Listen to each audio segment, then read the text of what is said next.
Estas son unas antiguas oraciones en náhuatl del siglo XVII, relacionadas con la construcción de hornos de cal, las cuales fueron obtenidas mediante la tortura de nuestros sagrados hermanos macehuales, por parte de Hernando Ruiz de Alarcón, sacerdote católico nacido en Taxco, en la segunda mitad del siglo XVI. Oración para cortar la madera. Tlacuel, tlaxihuala, tlatlahuic chichimecatl, canican icac tlamacasqui seatl tonal. Nanqui tlatisque, nanqui popolosque, incuahuitl. Tlen tigmati tlatlahuic chichimecatl, canicac nic yolitis, inohueltiu istaxihuatl.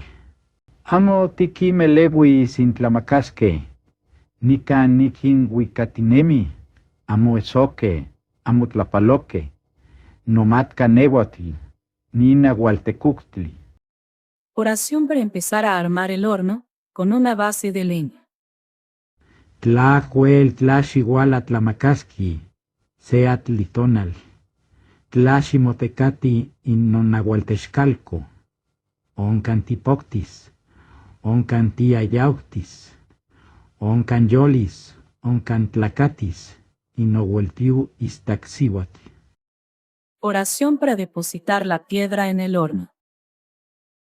Tlacuel xiguala nohueltiu semiquistli, canicantiyolis, nicantitlacatis, caamos an yu tlamatisque, inopilguan nicancaten, mitzisque, mitzcuasque, nomatca nehuatl, ninahualtecuctli. Oración para iniciar el fuego.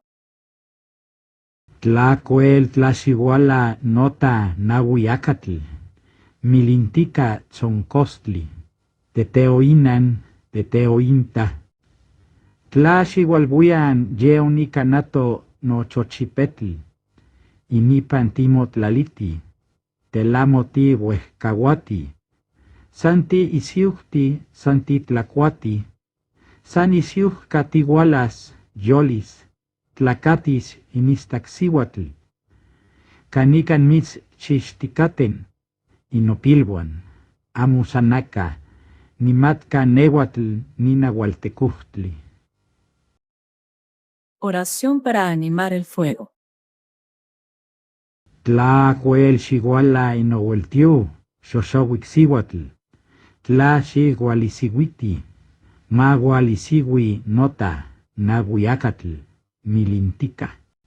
Tlaxiguala xoxouqui ejecatl, tlaxigualisihuititi nota, nahuiacatl, tlenaxtica, maguelisihui, yolis, tlacatis, istaxihuatl, Ixco icpac titlachiasque.